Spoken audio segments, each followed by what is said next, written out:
My name's Dave Bostock. I'm the head teacher at De Havilland Primary School in Hatfield. I've been head teacher for just over a year.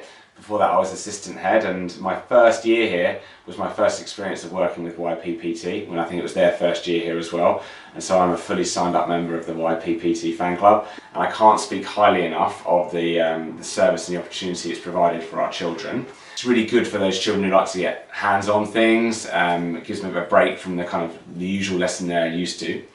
They do everything. They do the props, they're the stage hands, they obviously work the puppets as well, they do all the lines, and yeah, parents come in, it goes onto YouTube. It's really quite an event, and the children love it. Those children who like to get hands-on, so the ones you sort of label as kinesthetic learners, I suppose, will be the ones who I think benefit the most. A lot of children, enjoy the kind of mornings of English and maths, their routine, if you like. But other children on their puppet day, they come with an extra spring in their step, knowing they're going to be working, with getting their hands on their puppet. It might be the making of it, might be the painting, whatever. And it just kind of gives the class a chance to experience that. And also, I have to say, it gives the class the chance to work together.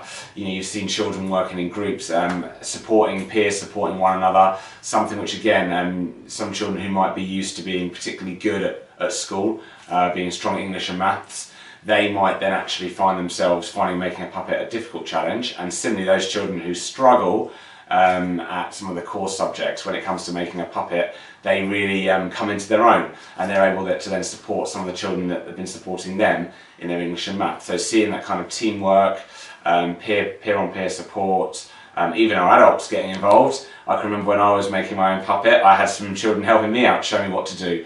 So it really gives a sense of, really builds a bond between the children in the class, and really, it kind of shows the strength in teamwork. It's brought loads of success to our school and our children, so yeah, I'm very happy to talk it up.